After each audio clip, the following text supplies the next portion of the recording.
Hürmetli vatandaş, bugünkü leksiyalarımızı başlayımız. Leksiyada size qacırız. Bugünkü 2020 yıl 12. ayının 1. günü vatandaş vaziyet doğrusu da gep aytsak görüp bolduğunu torbettirdi. Onun için yana bir vaziyetin yana bir hususiyeti. Yaponiya gizitleri Prezident Trump şu ahirki devirdi ki Muşyılın ahirgisi Tayvan'ı ziyaret kılışı mümkün dedi. Bu Muşyılınla bu haber 3 katım oturgu çıktı. Sizlerge biz 3 katım yetkizdik. Anandaki vaziyetin yana bir alaydı ki Reis Xi Jinping siyasi büronun yığınıga riyasetçilik kılıp ötüp dedi ki oruç tayyarlık kılış. Bunu xulaslığanda şundaq dedi, bir ay içinde 3 katım oruçqa tayyarlık kılış. Anda vaziyetinin yana bir alayidligi şu ki, Hindistan'ın Işıl armiya, qurğuluq, deniz, hava armiyaları degidek hazır Bengun Tiso Gölü etrafıga toplandı ya ki yığıldı. Bu vaziyetin örlüşüge münasibetlik değildi. Vaziyetin yana bir alayidligi, endi Amerika'daki saylam, janlar görüvatıslı, bilivatıslı vatandaşlar. Bugün endi Şıtav haberleri de Obama kolga elindi degan bir haber geldi.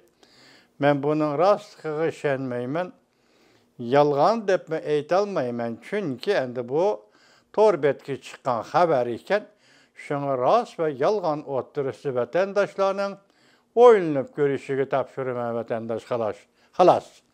Vaziyet yani şu, endi bugünkü mavzu Yaponiya Fushi keşlik geziti. Donald Trump en ahire Tayvan'ı çakmak tizlikide ziyaret kılışı mümkün.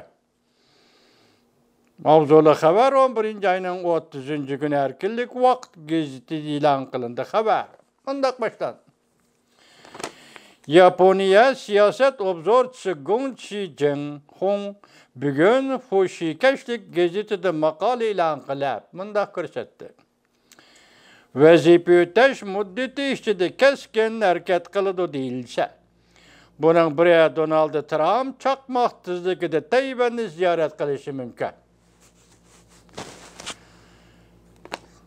Gongchi makalesi de mundak görsetti. Prezident Trump vazife tüken mezgilde TPP soda kilişimiden çekinip çıktı. Paris kelimat özgürlüğü kilişimiden çekinip çıktı. Rusya, Amerika yadro kurallarını şartnamesinden çekinip çıktı. Amerika'da neşir kılındıgan konservatiflar jurnali munda haber kıldı. Amerika'nın sabık yukarı derecelik emeldarları Donald Trump'ın en ahirki hizmeti Tayvan'ı ziyaret kılış dep görsetti. Bunu Yaponiyanın gezeti nakil keltirip Yaponiyanın obzorçusu Gongchi munda görsetti. Donald Trump eğer Tayvan'ı ziyaret kılıdığan bolsa, bu hazırki zaman tarihini özgertediğen zor vaka bulup kalıdır. Donald Trump vazife ötügen jarayanda Tayvan Amerika münasibeti de zor özgürlüş oldu. Prezident Trump hükümeti Tayvan münasibetleri kanuna asasen Tayvan'a harbiy kural yarak F-16 geçiş etip verdi.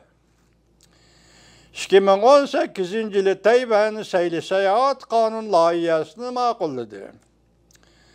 Bu kanun boyunca Amerika'nın yukarı derecelik emeldarları Tayvan'ı ziyaret kılıp kalmazdan Amerika'nın prezidenti Tayvan'ı ziyaret kılalaydı. Obzorçu Gongchi mundak görsetti. Amerika Sayya Mülazimet Ministerliğinin ministeri Alkisi Azar, Muavin Devlet İşler Katibi Kıraç Katarlık, yukarı derecelik Amerika emeldarları ilgiri